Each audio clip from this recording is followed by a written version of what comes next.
Hey, good morning to everybody. Happy Sunday. It's Daryl here. It's bright and freaking early, man. It's 3 a.m. here in Connecticut on the East Coast. It's actually 2:15 in the morning. I knew what I was going to talk about this morning.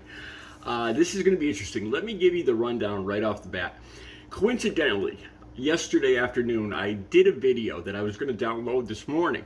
It's 15 minutes long, and it's got to do with size, which I'm going to talk about in this video. And it's got to do with me using and the hyper excited state I would get in and where I would go and what I would do. And it's an embarrassing video to make because I was very honest about it.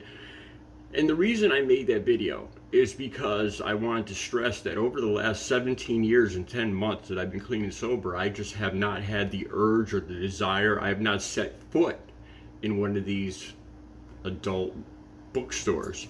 And that I made that video yesterday, and I also wanted to add one little thing about why I think I went there. But today, now there's another story about a bulging Olympic Frenchman. I did a video about this before, and it got a lot of views. And this one, man, you could actually see this guy's equipment bounce, and I'm not talking about the pole that he's using here. Okay, so I don't know if I'm gonna just make this video and then download this one and then download the next one separately that has to do with using and where I used to go and what I used to, the shameful things I used to do, or if I'm gonna attach this one to that one. I don't know if I can, because that video is 15 minutes long, and this one, I don't know how long this is going to be. I don't know if I'm going to be able to make a video that's 25 minutes long. So I might download them one after the other this morning. Okay, that being said, Anthony Ammirati. Okay, man. Anthony, nice package, dude. Thumbs up. Whenever I see a dude, if I'm in a locker room these days or whatever, and I see a dude that's probably got a big package, got a big equipment, I just think, God bless you, man. Good for you, man. I don't know. I'm not jealous. I've talked about my size. I'm not going to get really too into that. If you watched the last video, like I said, I'm a little, I would say a little above average, almost. Anyway, okay, so we had another Frenchman, and he's pole vaulting. And I'll have this clip right down below. It's from Twitter. I'll put it right on top so you can watch it. It's just a short 10-second clip so you can see exactly what's happening. And the dude runs up with the pole vault, and he's going over the bar, right? So his body, he's kind of arching himself to go over the pole vault, to go over the bar.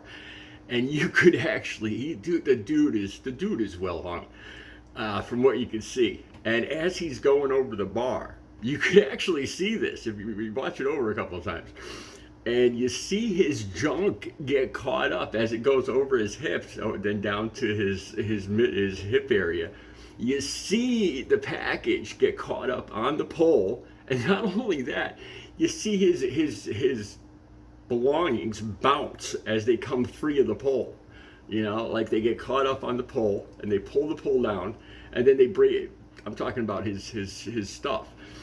And then you actually see his package kind of bounce as it breaks free of the pole as he goes over the pole. I don't know what they call that. I know they run with the pole, but I don't know what they call the other one that the guy goes over. So another Frenchman with a very large package. And I was thinking about what I wanted to add to this, because I already did a video talking about the diver with the big package. Here's what I want to add. This is something I've noticed that, I think there's misinformation out there that they tell men in general, that all guys are average size. This is the lie that they tell guys. And I think they tell guys this so that smaller guys feel comfortable. Like they say the average size is, 5.5 inches. And that's just, what I've seen, that's just not true. It's really not. If you're talking worldwide, and they make it sound like all guys all around the world, white, black, all races, all, 5.5 inches is the average size. And that's false information. It really is. Black guys are bigger in general. I think women know this. I think women just, they can't talk about this. They can't tell this to guys because guys will get upset. If you tell this to a Caucasian guy, and he's a guy under 6 inches, he's going to get all, I think a lot of, honestly, I've talked about this before. I think a lot of racism has to do with this. I think a lot. This is my thought process behind this. I think a lot of people, a lot of guys that are racist, probably are on the smaller side, and I think deep down they're afraid that their women are secretly attracted to guys that are packing more. That's what I believe, and it makes, from everything I've seen over my 58 years on this earth, that's what I truly believe. Okay, here's another thing I noticed. I can't tell you guys how I know this. It doesn't have to do with intimacy. Colombian guys, I'd say on average, guys from Colombia, Medellin, Cali, Colombia, on average are probably about 7 inches. Those guys, they're, and I can't tell you guys how I know this. It has to do with, I really can't talk. I don't feel comfortable doing a video talking about this, how I know this at all. They're at least 7 inches. I don't know if all of South America, if you look this up, the size of guys' junk around the world, I think European guys in general are probably the smallest. I'm French Canadian and Native American. Native Americans, by the way, I think I've looked this up before. As far as race goes, black guys are at the top of size. Then Native Americans, then South Americans. Black guys, then South Americans, then Native Americans, then I think Europeans, and then Asians. Seriously. And Asians would be on the small side. I'm not saying that to be, to sound bigoted in any way or anything, but it's really the truth. If you look it up, you'll see. And I think a lot of guys, there's a lot of misinformation. They tell Caucasian guys out there that all guys around the world are like an average of 5.5 inches, and that's just not true. It's really not. Look it up yourselves. Okay, now this is where the video gets interesting. I'm going to talk about something that attracts me with size, and I don't talk about this a lot because it sounds kind of weird. I don't know. As far as women go, okay, with women, a lot of guys like large breasts. I like large breasts. I do. I like natural breasts, large breasts. All the women that I've been with, I've probably dated at least 100 women. I'm going to be 59 years old, so that's not really a lot considering I've been dating for over 40 years. I natural breasts, and I kind of like a little swing, a little. I like this. I don't like the perky, hard, and false breasts, just fake breasts. They kind of scare me. Now here's where it gets interesting. I don't think a lot of guys, maybe guys just don't talk about this, but I really get turned on by large areola. Women with large, not necessarily the nipple, but the areola, like that big. Throughout my life, I don't know why. You know what I think it is? I think when I see a woman with large areola, it's more womanly to me. Like a woman with smaller areola. To me, guys have smaller areola, and the larger the areola is more, to me, I guess, I think that's the only reason I could figure. But there's been times, like, in my life where we were getting undressed. I was dating a woman, and the first time I see her, and I see, like a large areola, and I'm like, wow, yeah, I don't know why. And then a lot of guys talk about these, perky, pointing up this way up here, hard, like 36C, perfect little Barbie. And that's just not, that does not do it for me, man. So anyway, all right. So now the next video, like I said, I did this video because I don't think I'm already running to 9 minutes. I don't think I'm going to be able to tag on the video the 15-minute video I did yesterday. And I talk about going to adult stores. I used to do this like on a daily basis. I used to use every day. I'd smoke rock, and then I would go to these stores. And I remember the minute I let that hit out, the second that, if you've used before, you'll know exactly what I'm saying when you use rock. You inhale it, and the second that you exhale, the literal fraction of a second as it comes out of your lungs, your mind flips. Literally, you become a different person. And I would turn the car around, and I'd become hypersexual. And I would go, really, I'd be like, I got to get it now. I got to do dirty things. I got to do disgusting, dirty things. Seriously, that's how it made me. And here's the good news. Since I've been clean and sober, that just does not interest me anymore. You know, I've come back to what a normal sexuality. You know, like I was in 2 long-term relationships. You know, where me and my girlfriend, I lived with her for 2 or 3 years. You know, we'd be intimate 5, 6 times a week. You know, it was hot. It was hot. You know, hot, sweaty monkey love. You know, but it wasn't anything weird that I used to do. And here's the reason too. I think I used to do this, is because, you know, I'd use at 10 in the morning, 12 in the morning, 2 in the, you know, that's when I first started using. And these bookstores would be open then. And the clientele that went there, the men that went there, the gay men, bi men, or other men that were using, would be in there ready to, and some of them brought their wives. I actually talk about that, or their girlfriends, into these bookstores. I actually brought a girlfriend into a couple of girls in there myself when I was using. I'll talk about that in another video. And they're in there ready to go, you know. So it was like, it was a place to go with instantaneous action. You know, as soon as I used and I took that hit, I knew I could go right there and either be naked, bizarre, deviant stuff going on, and I would go straight there. So in that video, I'm going to talk about that. I think that's one of the big reasons I didn't say in the video. I forgot that I think the availability of interaction right there at any time, any second when I walked in there, was the attraction, a huge attraction. It wasn't the guys. Since I've been clean and sober, I just, you know, there's nothing about men that turned me on that I want to interact with. That's just not my thing. And I wanted to share that with some guys, you know, that you know, I know there was a lot of guys that did stuff that was not in their character back when they were using. And it's good to know, you know, that you can't have a normal life after you stop using, you know, where you don't do deviant behavior that you're ashamed of. All right, so I'm gonna see if I can tag the video. This video is already almost 12 minutes long. I don't think I'm gonna be able to tie it into the next video. So you'll either see a video pop on right now, or I'll download it right after this video. All right, you guys have a good Sunday.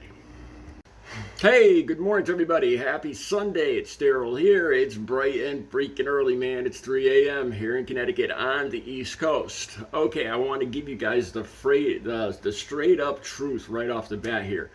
It's actually Saturday. I just downloaded the Saturday video, and I usually start my workout after that. I just threw a shirt back on. Didn't have the shirt on. These gloves are hard to get back on when I take them off because they're small gloves, and so I just leave them on. I was in the middle of my workout. I actually do 1,000 sit-ups. 50 to the left, 20 up the middle, 15 to the right, for a total of 1,000 sit-ups. And you can see I was coming up on halfway done, crossing them off there. And I thought about the video I did, being truthful, talking about the gay bar and that. And I wanted to be more truthful because I know this is a big issue amongst people that are trying, especially men, that are trying to get clean.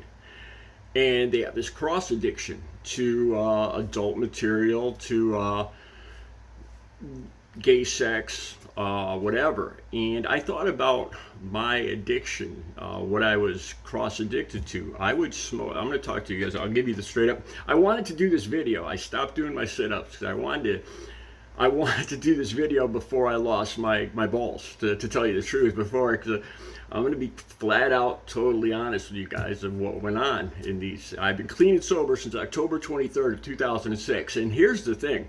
I have not set foot, I haven't even driven by, an adult bookstore since I've been clean and sober.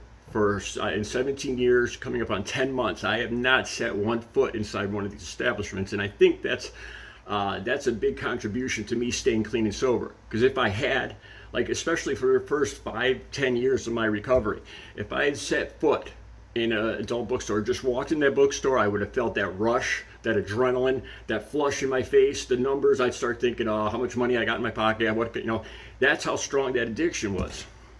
All right. back when I was using, let me be totally honest with you guys, because this has worked well for me in the last videos where I tell you guys things that I've never told anybody that are embarrassing, shameful, hard to talk about, and a lot of people can relate to it. So I'm going to be totally honest here. Most days I would use every day back when I was using.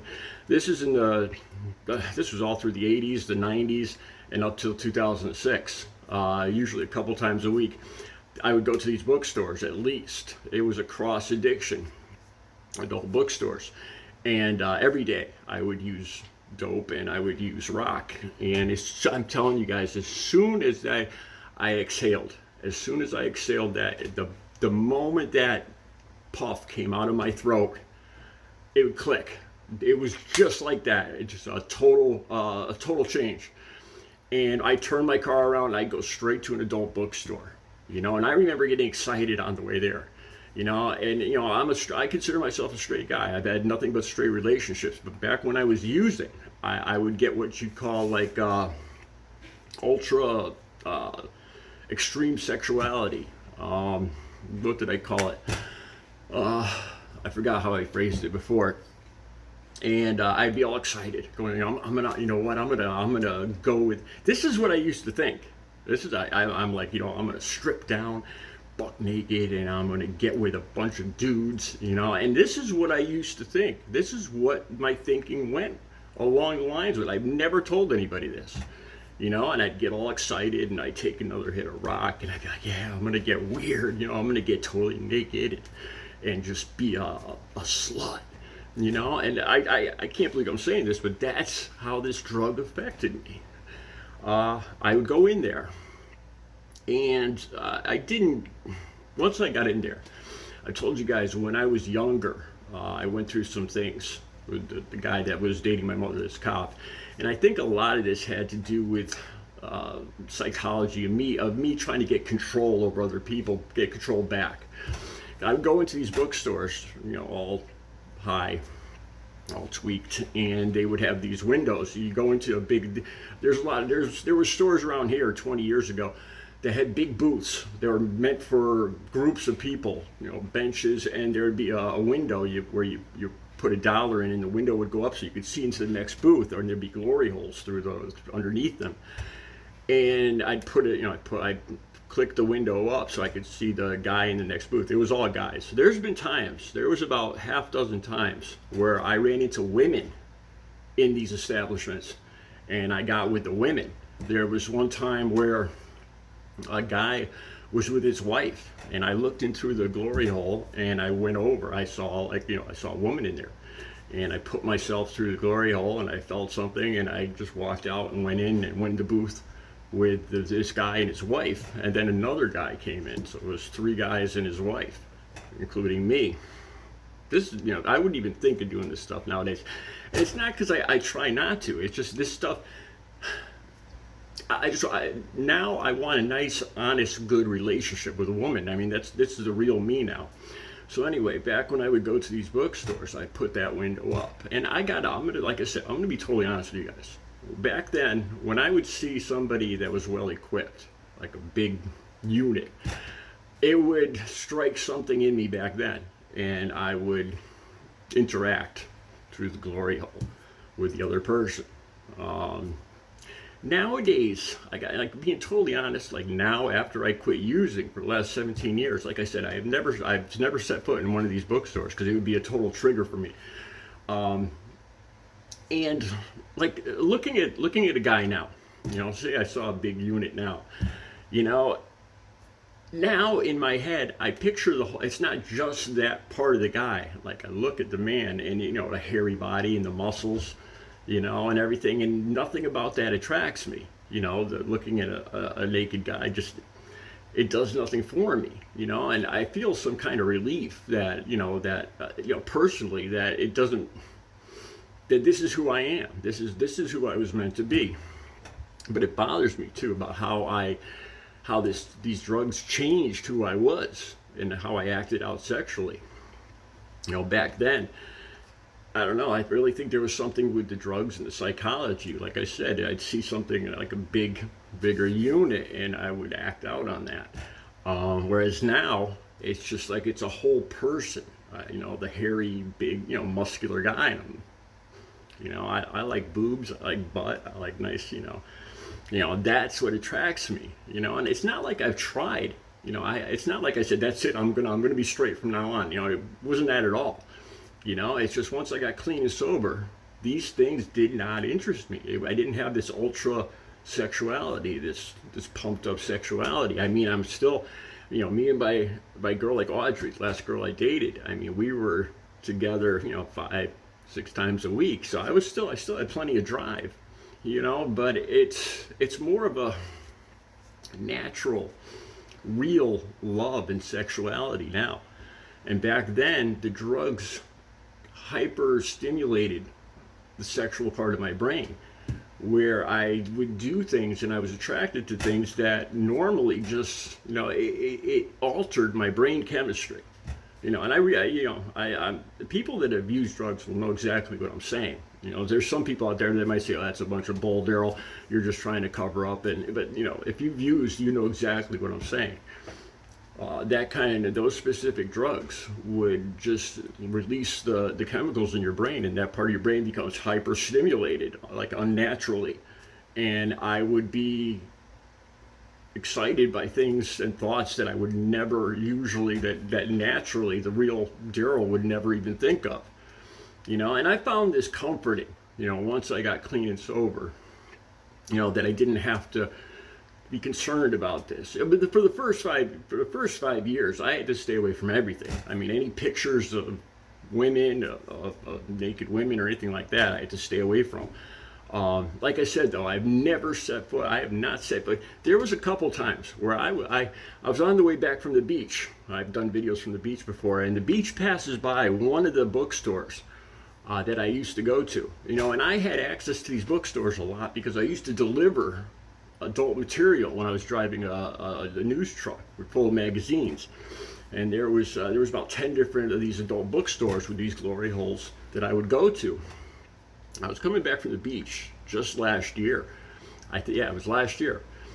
And the highway goes right by one of these bookstores. I was by myself coming back from the beach, and it was about 3 p.m. in the afternoon, like last August. And I started thinking about it, and I started getting a little excited. I haven't been in a relationship. I haven't had any kind of release, so I'm thinking in my head, I'm saying I'm just going to go in and, maybe watch a movie, look at some, see what they got for magazines. I haven't been in a relationship, and I'm kind of backed up. I'm a little frustrated, and that's the reasoning. That's the excuses. That's the addict part of me talking.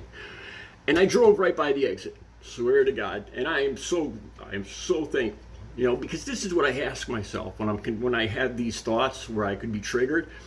What good could come from this by doing this? What am I doing? Am I making excuses here? Is there anything good that could come out of this? Honestly, I could just go home and rub one out. If I'm going to be totally honest, I don't need to go to this store to do that. Let's be honest. Let's be totally honest here. Going to that store is going to stimulate me. It's going to trigger me big time. I know, even though it's been 18 years, I know the second I walk over that doorway, or even I know pulling up into that parking lot, I'll start getting triggered. I'll start feeling that rush of adrenaline, the flush in my face. I'll start thinking about how much money I got in my pocket, because now I don't remember any of my numbers, my dealer's numbers. I haven't bought anything in 18 years. But I would start thinking, where can I buy some? Where are the bad sections of town where I could go to buy some? That's what would start going through my head the moment I pulled up in that parking lot. Even though it's been 18 years, I know that's what would happen. But I asked myself, what good will come of this? None. Absolutely nothing good would come of me pulling off the highway and going to that adult bookstore. Only bad things will happen if I do that. And that's went through my head. So if you're in my position or you know what I'm talking about, this is what saved me a bunch of times. I just told myself, cut the bull, man. What good could come from this? Be honest with yourself. Why are you really doing this? Like I said, I could go home and rub one out. I don't need to go to this bookstore to get release. It'd be a lot easier. I don't know how much it costs to go in these bookstores nowadays, but I'm guessing it's probably $10 to go in the back rooms or whatever. You know, I mean, I could just go home and bam, bada bing, bada boom, and I'll be done with it. And I could move on with the rest of my day. You know what I mean? Take things into my own hands. This is the thing, though. Like I said, I was so scared. I had lost hope. Because when I first got clean and sober, I didn't think I'd ever be able to pull these two things apart, my sexuality and my drug use. You know, I was like, how can I ever have a relationship? How can I ever be in a relationship? You know, how can I get married? How can I do any of these things when, you know, being intimate automatically sets me off to go buy rock? You know, I was like, I'm screwed. I'm never going to be able to get clean. But like I said, when I stopped using, those thoughts went down, and they disappeared. And it wasn't like I consciously, you know, tried to say, oh, that's it, Daryl, I'm never gonna, you know, I'm not gonna be like, I'm not gonna act gay anymore, or not, you know, I'm a straight guy. But what I was doing was it was out of character for me. And now I look back and I realize that this was all drug induced. It really was. It was the way, and that makes me want to stay clean even more. Because I realized how much these chemicals affected not just my brain chemistry, but the way I acted. It affected who I was, the things I did, where I went. I became another person. I almost lost control of who I really am. You know, for the last 18 years, it's not like I'm trying you know, I try every day to stay clean. But as far as my sexuality and who I am and who I have relationships for, I'm just doing what naturally comes to me. You know, I'm attracted to who I'm attracted to, and that's women. And I just want one good, you know, relationship. I'm all about an honest, one-on-one team relationship with a woman. You know, and I've had two of those now. I had two long-term relationships. One 10 years ago for a couple of years, and then Audrey for several years until she passed away of COVID in 2021. I talked about that. You know, so yeah, I'm doing this video for guys out there that know exactly what I'm talking about. There's hope. There is hope. You can do this. Once you stop using these kinds of drives, these kinds of things, you know, the urge to do these kind of deviant behaviors. And they're deviant. I say deviant not because I think gay sex is deviant, but because it's not natural to me. You know, I was acting out of character. I mean, if that's who you are, then it's not deviant. You understand what I'm saying? You know, I'm not calling all gay sex deviant. It's just, but I know now for sure that that's not who I was. The drugs were making me act out of character, out of my personality, and that scares me. And that's one thing that makes me want to stay clean and sober. All right. I don't know what I'm going to title this video because I want it to pass monetization. I don't want to get yellow lighted. But whenever I talk about these things, these are the most important things I talk about, and yet these are the things I have the hardest time getting through the monetization to get advertising so I can get paid for these videos. You know, so every time I talk about these things that I really feel I need to talk about, I end up getting yellow lighted, and they get a lot of views, but I don't make any money from them. So catch-22 or whatever you call it. Anyway, have a good, you'll see this Sunday afternoon. Or Sunday morning. You'll see this Sunday morning at 3 o'clock, but it's actually Saturday morning. I got to get back to my sit-ups. I got about 600 or 700 more to go, and I'm running late. Have a good Sunday.